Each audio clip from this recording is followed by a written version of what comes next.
નમસ્તે વિદ્યાર્થી મિત્રો, આજે આપણે ધોરણ 8 વિષય સામાજિક વિજ્ઞાન પાઠ ત્રીજો ભારતનું બંધારણ બરાબર એની અંદર આપણે સ્થાનિક પ્રશાસન સુધીની ચર્ચા કરી લીધી હતી. આગળ આપણે કેન્દ્ર સરકારના અંગો અને સંઘ રાજ્ય અને મૂળભૂત અધિકારો વિશેની ચર્ચા કરીશું આજના વિડિયોની અંદર. જોઈએ આગળ આપણે ધારાસભા, કારોબારી અને ન્યાયતંત્ર એ કેન્દ્ર સરકારના અંગો છે. સંસદ કાયદાઓ ઘડવાનું, મંત્રીમંડળ આ કાયદાઓનો અમલ કરાવવાનું અને ન્યાયતંત્ર એ કાયદાઓનું પાલન કરાવવાનું અને ન્યાય આપવાનું કામ કરે છે. ભારત એક સંઘ રાજ્ય છે જેમાં કાયદો બનાવવા કેન્દ્રના વિષયો, રાજ્યના વિષયો તેમજ સંયુક્ત વિષયો નક્કી થયેલ છે. હવે ભારત કેવું રાજ્ય છે? સંઘ રાજ્ય બરાબર. આ વસ્તુ અહીંયા આપણે સ્પષ્ટ કરેલી છે. સંઘ રાજ્યની અંદર સંઘ સરકાર અને રાજ્ય સરકાર એવા બે ભાગ પડે છે. એમાં સંરક્ષણ, વિદેશી બાબતો, અણુશક્તિ, નાણાંનું અને બેન્કિંગ, તાર ટપાલ, રેલવે આ બાજુ રાજ્ય સરકારની યાદીમાં કાયદો અને વ્યવસ્થા, સ્થાનિક સ્વરાજની સંસ્થાઓ, કૃષિ, શિક્ષણ, આરોગ્ય, રાજ્યના આંતરિક વેપાર અને વાણિજ્ય આટલા ટોપિક સંઘ યાદી અને રાજ્ય યાદીની અંદર છે. પછી બેની સંયુક્ત યાદી, સંયુક્ત એટલે કે બેનો બે યાદીનો સમાવેશ થતો હોય જેની અંદર એને આપણે સંયુક્ત યાદી કહીએ છીએ કે જેની અંદર સંઘ સરકાર અને રાજ્ય સરકાર બેને લાભ થતો હોય એને આપણે સંયુક્ત યાદી કહીએ છીએ. એની અંદર દિવાળી અને ફોજદારી બાબતો આવે છે, લગ્ન અને છૂટાછેડા આવે છે, શિક્ષણ, આર્થિક આયોજન અને વેપાર સંઘો આ બધી વસ્તુ સંયુક્ત યાદીની અંદર આવે છે. આગળ જોઈશું બંધારણમાં સંઘ તેમજ રાજ્યોના કાર્યો અને સત્તાઓની અલગ અલગ યાદીઓ આપવામાં આવી છે. આ યાદીઓને સંઘ યાદી, રાજ્ય યાદી અને સંયુક્ત યાદી કહેવામાં આવે છે. રાષ્ટ્રીય મહત્વ ધરાવતા વિષયો જેવા કે સંરક્ષણ, વિદેશી બાબત, અણુશક્તિ, નાણું અને બેન્કિંગ, તાર અને ટપાલ તેમજ રેલવેનો સમાવેશ સંઘ યાદીમાં કરવામાં આવ્યો છે. સંઘ યાદીમાં સમાવિષ્ટ વિષયો અને કાયદા ઘડવાની અને તેમાં ફેરફાર કરવાની સત્તા સંસદની છે. સંઘ યાદીમાં 97 વિષયોનો સમાવેશ કરવામાં આવ્યો છે. હવે સંઘ યાદીની અંદર કેટલા વિષયોનો સમાવેશ કરવામાં આવ્યો છે એવો પ્રશ્ન પૂછવામાં આવે તો પણ તમને યાદ રહેવું જોઈએ કે 97 વિષયનો સમાવેશ થયેલો છે. એ વિષયો અંગેનો કોઈ ફેરફાર કરવાનો છે કે કોઈ નિર્ણય લેવાનો છે બરાબર. એ સંપૂર્ણ કોણ લઈ શકે છે? તો સત્તા ઉપર જે સંસદ સભ્ય હોય એ એમ કહેવાય કે એ ના વડા જે હોય છે એ કોઈ પણ ફેરફાર કરી શકે છે કે અથવા પણ કોઈ પણ પરિસ્થિતિ આવે તો એ પરિસ્થિતિનું નિરાકરણ લેવાનો સત્તા ઉપર જે અધિકારી હોય છે અથવા તો કોઈ સત્તા ઉપર જે નેતા હોય છે એ નિર્ણય લઈ શકે છે. આગળ જોઈએ રાજ્યોની યાદીમાં કાયદો અને વ્યવસ્થા, સ્થાનિક સ્વરાજ્યની સંસ્થાઓ, કૃષિ, શિક્ષણ, આરોગ્ય, રાજ્યના આંતરિક વ્યાપાર અને વાણિજ્ય જેવા વિષયોનો સમાવેશ કરવામાં આવ્યો છે. રાજ્યોની યાદીમાં 66 વિષયોનો સમાવેશ કરવામાં આવ્યો. હવે તમને ઓમાં 97 વિષય આપ્યા અને રાજ્યની યાદીની અંદર આપણે 66 વિષયો આપેલા છે બરાબર. રાજ્ય અને સંઘ યાદીની અંદર વિષયોની અંદર ફેરફાર તમને જોવા મળશે. રાજ્ય યાદીની અંદર આપણે 66 યાદ રાખવાના છે અને સંઘ યાદીમાં આપણે 97 વિષય યાદ રાખીશું. છે આ વિષયોમાં કાયદા ઘડવાની તેમજ તેમાં ફેરફાર કરવાની સત્તા રાજ્યોની વિધાનસભાઓની છે. આ ઉપરાંત બંધારણમાં ત્રીજી યાદી સંયુક્ત યાદીની જોગવાઈ કરવામાં આવી છે. સંયુક્ત યાદીમાં સમાવિષ્ટ વિષયો અંગે સંઘ સરકાર તેમજ રાજ્ય સરકારો બંને કાયદા ઘડી શકે છે. યાદી છે એની અંદર હોય કાયદા ઘડવાનું, એના ફેરફાર કરવાનું, તો સંઘ સરકાર પણ અને રાજ્ય સરકાર બે ભેગા થઈ અને નિર્ણયો લે છે. પરંતુ જ્યાં સંઘ સરકારના કાયદા અથવા તેમાંની કોઈ ચોક્કસ કલમ અને રાજ્ય સરકારના કાયદા વચ્ચે ઘર્ષણ થતું હોય, બંનેના કાયદા વિરોધાભાસી હોય, ત્યાં સંઘ સરકારનો કાયદો જ અમલમાં આવે છે. સંયુક્ત યાદીમાં દીવાની અને ફોજદારી બાબતો, લગ્ન અને છૂટાછેડા, શિક્ષણ, આર્થિક આયોજન, વ્યાપારી સંઘો વગેરેનો સમાવેશ થાય છે. સંયુક્ત યાદી 47 વિષયોની બનેલી છે.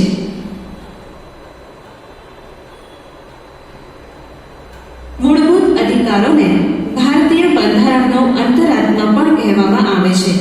હવે પ્રશ્નની અંદર પૂછવામાં આવે કે મૂળભૂત અધિકારો છે એ ભારતીય બંધારણનો અંતરાત્મા શું કામ કહેવામાં આવે છે, એના વિશે અહીંયા આપણે પોઈન્ટ આપેલા છે કે મૂળભૂત હકોની અંદર આપણે સમાનતાનો હક આપેલો છે, સ્વતંત્રતાનો હક આપેલો છે, શોષણ વિરોધી હક આપેલો છે, ધાર્મિક સ્વતંત્રતાનો હક આપેલો છે, સાંસ્કૃતિક અને શૈક્ષણિક હક મળેલો છે, બંધારણીય ઇલાજોનો હક આપણે મળેલો છે. બરાબર, એટલે આપણે કહી શકીએ કે મૂળભૂત અધિકારો ભારતીય બંધારણનો અંતરાત્મા છે એવું આપણે કહી શકીએ છીએ. બંધારણ રાજ્ય અને અન્ય વ્યક્તિઓના અધિકારોનું રક્ષણ કરે છે.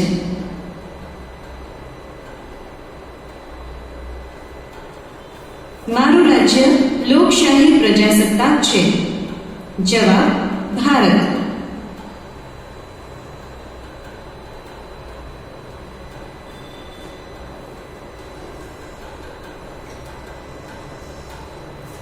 અહીંયા સુધી આપણે બધા ટોપિક જોયા. બરાબર, આપણે કેન્દ્ર સરકારના અંગોથી સંઘ રાજ્યો વિશે જોયું, પછી મૂળભૂત અધિકારો વિશે જે બંધારણની અંદર આપણે આપેલા છે એ બધી ચર્ચા કરી.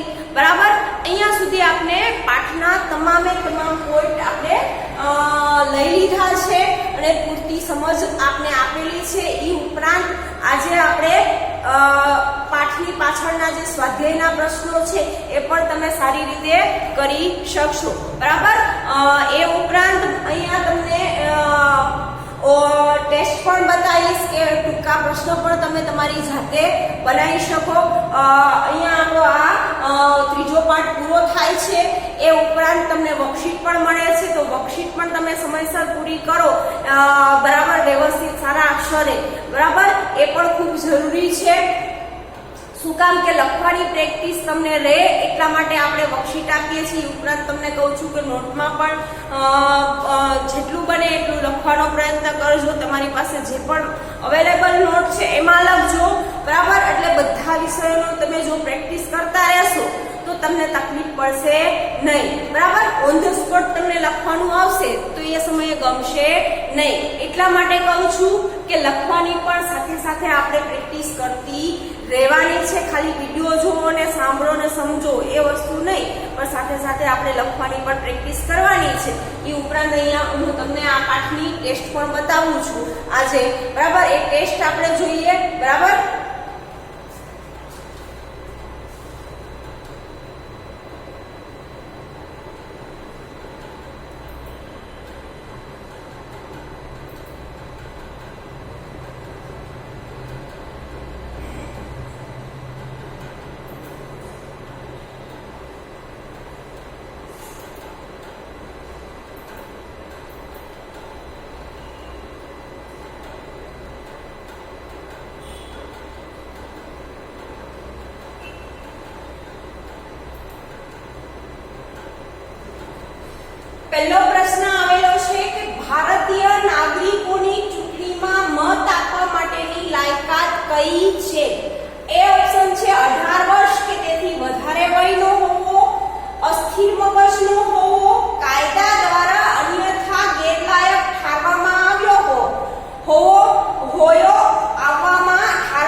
અંદર અહીંયા આપણે 18 વર્ષ કે તેથી વધારે વયનો ન હોવો જોઈએ, બરાબર. અસ્થિર મગજનો ન હોવો જોઈએ, એ પણ વસ્તુ જરૂરી છે.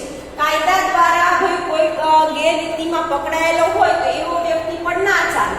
એટલા માટે આપણે અહીંયા જવાબની અંદર શું ટીક કરીશું? આપેલ તમામ. બરાબર. આગળ જોઈએ બીજો પ્રશ્ન, રાજ્ય સરકારના અંગો કેટલા છે? બરાબર. 5, 4, 3 કે 6? જોઈએ જવાબ. તો આપને ખબર છે કે ભાઈ રાજ્ય સરકારના અંગો કેટલા છે? 3. મેં પાઠ તમને સમજાવ્યો ત્યારે તમને કીધું તું ભાઈ રાજ્ય સરકારના અંગોના નામ આપણે યાદ રાખીશું. આગળનો પ્રશ્ન જોઈએ. રાજ્ય સરકારના અંગોમાં આપેલી પૈકી શેનો સમાવેશ થાય છે? કારોબારીનો, આપેલ તમામ, ન્યાયતંત્ર, ધારાસભા. જવાબ જોઈએ. શું આવશે? રાજ્ય સરકારમાં કારોબારીનો સમાવેશ પણ થાય છે, ન્યાયતંત્રનો સમાવેશ થાય છે અને ધારાસભાનો પણ સમાવેશ થાય છે. એટલે જવાબ શું આવશે? આપેલ તમામ.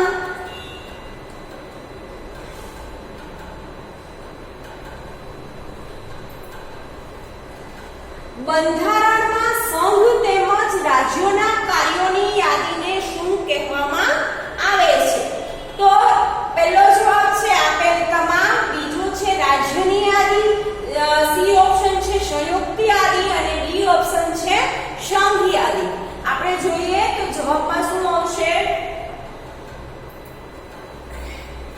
તો શું આવશે? ભાઈ સંયુક્ત યાદી. બંધારણમાં સંઘ તેમજ રાજ્યોના કાર્યોની યાદીમાં કાર્યની યાદીને શું કહેવામાં આવે છે? તો ભાઈ સંયુક્ત યાદી. હમણાં જ આપણે પાઠના છેલ્લા ટોપિકમાં જ આ વસ્તુ જોઈ, એ વસ્તુ અહીંયા આપણે પ્રશ્નમાં પૂછેલી છે. આગળનો પ્રશ્ન જોઈએ. રાજ્ય કક્ષાએ ધારાસભાનું નીચલું ગૃહ એટલે શું? એ ઓપ્શન છે વિધાનસભા, બી ઓપ્શન છે વિધાન પરિષદ, સી ઓપ્શન છે લોકસભા અને ડી ઓપ્શન છે રાજ્યસભા. જવાબ જોઈએ. શું આવશે? વિધાનસભા. આગળનો પ્રશ્ન જોઈએ. બંધારણના કોઈ પણ મુદ્દા કે શબ્દનો અર્થ અસ્પષ્ટ કે અસંદિગ્ધ જણાય ત્યારે તેનું યોગ્ય અર્થઘટન કરવામાં ખાલી જગ્યા ઘણું ઉપયોગી નીવડે છે. સામાન્ય સભા, બી ઓપ્શન કાયદા સંગ્રહ, આમુખ કે બંધારણ સભા. જ્યારે પાઠની શરૂઆત થઈ હતી ને એ સમયે આ ટોપિક આવેલો હતો અને મેં કીધું હતું કે આ વસ્તુ ખાસ યાદ રાખજો, પ્રશ્નની અંદર આ રીતે પૂછાઈ શકે છે. આપણે જવાબ જોઈએ. શું આવશે જવાબની અંદર? આમુખ. આગળનો પ્રશ્ન જોઈએ. ગુજરાતમાં ત્રિસ્તરીય પંચાયતી રાજનો અમલ ક્યારથી કરવામાં આવ્યો?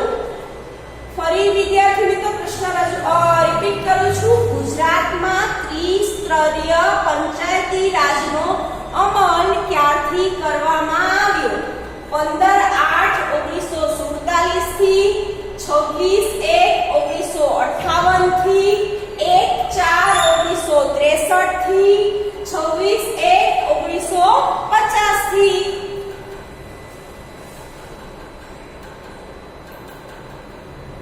તો જવાબ શું આવશે? 1/4/1963 થી. આગળનો પ્રશ્ન જોઈએ. બંધારણ સભામાં પારસીઓના પ્રતિનિધિ તરીકે કોણ હતું? બરાબર. એ ઓપ્શન છે એચપી મોદી, બી છે ફ્રેન્ક એથનિય, સી ઓપ્શન છે ડોક્ટર આંબેડકર, ડી ઓપ્શન છે ડોક્ટર રાજેન્દ્ર પ્રસાદ. જવાબ જોઈએ. તો પહેલું એ ઓપ્શન આવશે એચપી મોદી.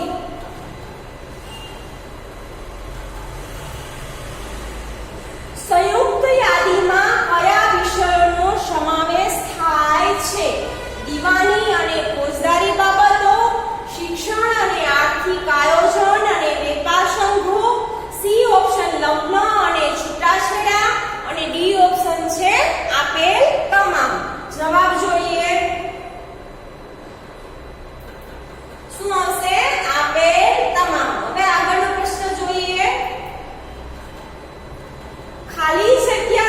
બંધારણ ઉદ્દેશ્યો અને આદર્શો સ્પષ્ટ કરવા ઉદ્દેશ્યો અને આદર્શો સ્પષ્ટ કરવામાં આવ્યા હોય તે બંધારણના ઘડવૈયાઓ માનો કે હેતુઓનો પરિચય આપે છે.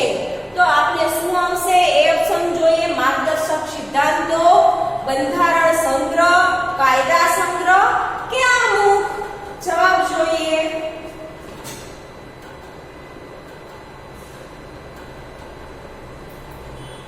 શું આવશે જવાબની અંદર?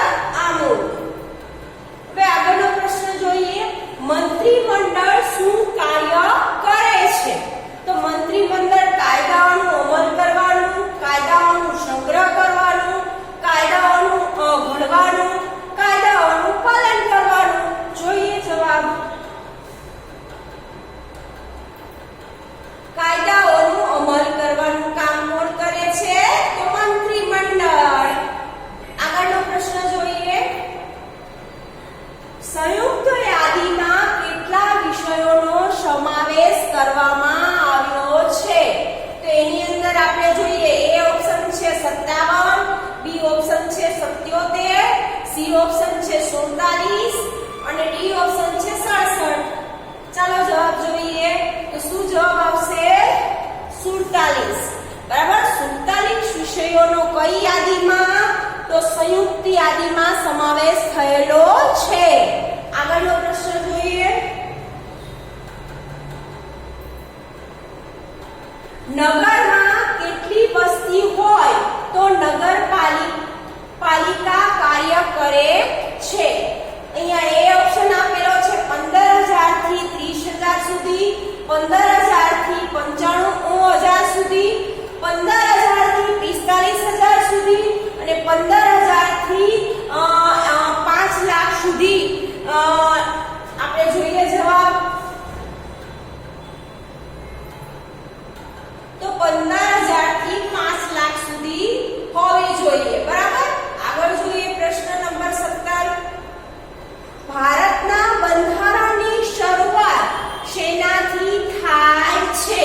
તો પહેલો ઓપ્શન છે કેબિનેટ મિશન થી, બીજો ઓપ્શન છે આમુખ થી, ત્રીજો ઓપ્શન છે બંધારણ સભાથી અને ચોથો ઓપ્શન છે સામાન્ય સભાથી. જવાબ જોઈએ. શું આવશે? ભાઈ શરૂઆત ક્યાંથી થાય છે? મેં તમને પાઠની શરૂઆત થઈ ને ત્યારે જ કીધું હતું. તમને પ્રશ્નની અંદર પૂછવામાં આવે કે ભારતના બંધારણની શરૂઆત ક્યાંથી કરવામાં આવી છે તો આપણે જવાબ આવડવો જોઈએ. આમુખ. આગળનો પ્રશ્ન જોઈએ. બંધારણની ખરડા સમિતિ કોના અધ્યક્ષ પદે રચવામાં આવી હતી એવું પૂછવામાં આવે તો આપણે યાદ રાખીશું. એ ઓપ્શન છે ડોક્ટર રાધાકૃષ્ણન, બી ઓપ્શન છે doctor Rajendra Prasad, C option છે ડોક્ટર બી.આર. આંબેડકર, ડી ઓપ્શન છે ડોક્ટર કનૈયાલાલ મુનશી. બરાબર. આપણે જવાબ જોઈએ.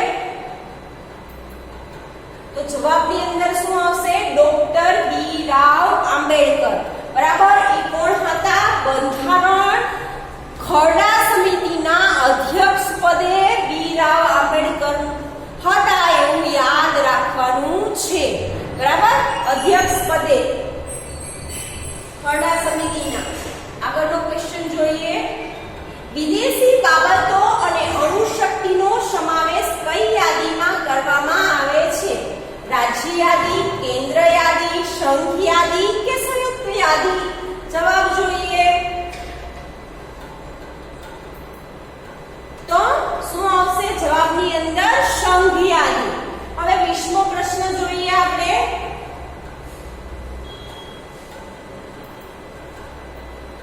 આપેલ પૈકી સરકારનું અંગ કયું છે? એ ઓપ્શન છે આપેલ તમામ, ધારાસભા, કારોબારી અને ન્યાયતંત્ર. જવાબ જોઈએ આપણે. શું આવશે? આપેલ તમામ. જવાબની અંદર શું આવશે? આપેલ તમામ. હવે અહીંયા સુધી આપણે પ્રશ્ન જોયા. ડાઉન કરી શકો છો. બરાબર, તો અહીંયા સુધી આપણે રાખીશું આ વિડીયો. આગળના વિડીયોમાં ફરી પ્રશ્નની ચર્ચા કરીશું. Thank you.